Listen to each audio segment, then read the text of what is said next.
Dear Bihar board students 11-12 खास करके 11 लेखांकन समीकरण या अगर हम लोग बोले अकाउंटिंग इक्वेशन, इसको डिस्कस करने से पहले में बेहतर होगा आप दोहरा लेखा प्रणाली के विषय में जाने।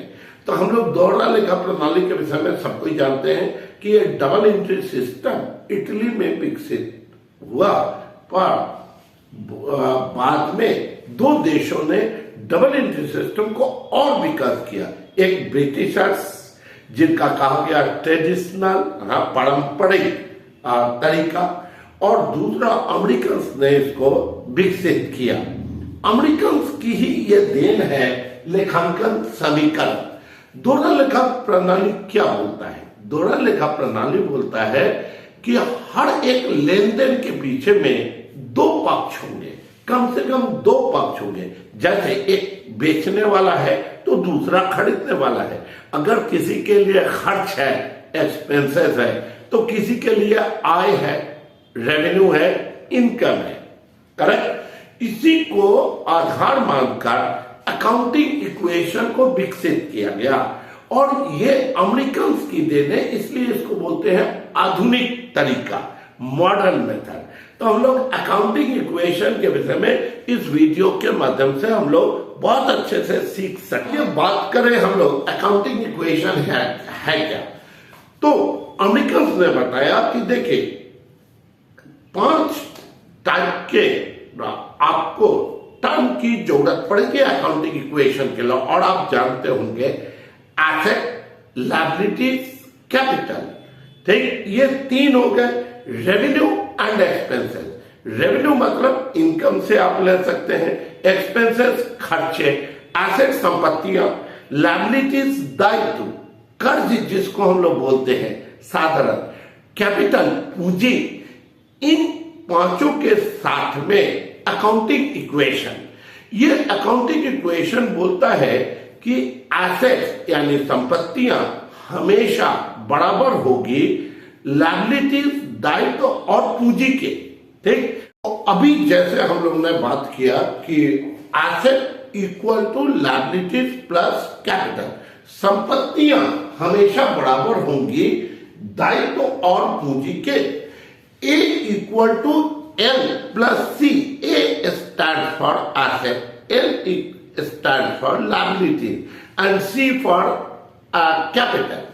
अब ये अकाउंटिंग इक्वेशन ही एंटायर यानी टोटल कॉमर्स का अपने को बोला जा सकता है कि बेस है। जैसे एग्जांपल के तौर पे देखिए, बिजनेस स्टार्टेड विद कैश, हम लोग को जर्नल एंट्री मिलता है ना, तो इसमें दो पक्ष हो गए, एक बिजनेस हो गया और दूसरा ओनर।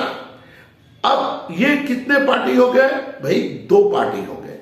बिजनेस माना जाता है कैपिटल लिया किससे? ओनर से। तो कोई दिया, तो किसने दिया बताइए? ओनर ने दिया। इसका मतलब है there are 2 parties, double entry system. इसी को हम लोग बोलते हैं कि asset equal to liabilities and capital. अभी ये देख रहे हैं मेरे सामने में बोर्ड पे एक अकाउंटिंग इक्वेशन का मैंने एक फॉर्मेट बना रखा है। ये फॉर्मेट कैसे होता है? तो सबसे पहले लिखा जाता है अकाउंटिंग इक्वेशन, लेखांकन समीकरण। ठीक, कैसे कैसे कॉलम बनते हैं, पर्टिकुलर्स, विवरण, asset equal to liabilities plus capital, संपत्तियां, दायित्व और प्लस कैपिटल। अब मान लीजिए जो संपत्तियों में 2 हम लोग ले रहे हैं एसेट में, एक कैश, एक प्लस फर्नीचर, और लायबिलिटीज बैंक लोन, खर्च है बिजनेस ने लिया बैंक लोन, लायबिलिटीज, और इधर कैपिटल। अब इसको ट्रांजैक्शन के रूप में कैसे होता है? तो मान लीजिए एक लेन देन दिया हुआ है, एक ट्रांजैक्शन दिया हुआ है, बिजनेस स्टार्टेड विथ कैश, हमको हमेशा मिलता है, बिजनेस शुरुआत हुआ। तो इसमें हम लोग को सबसे पहले खोजना होगा कौन सा एसेट है। तो यहाँ आप देख रहे हैं कैश एसेट है। ठीक, तो कैसे करेंगे? कैश में 5,000 लिखेंगे, ठीक। फर्नीचर नहीं है इस ट्रांजेक्शन में तो फर्नीचर 0।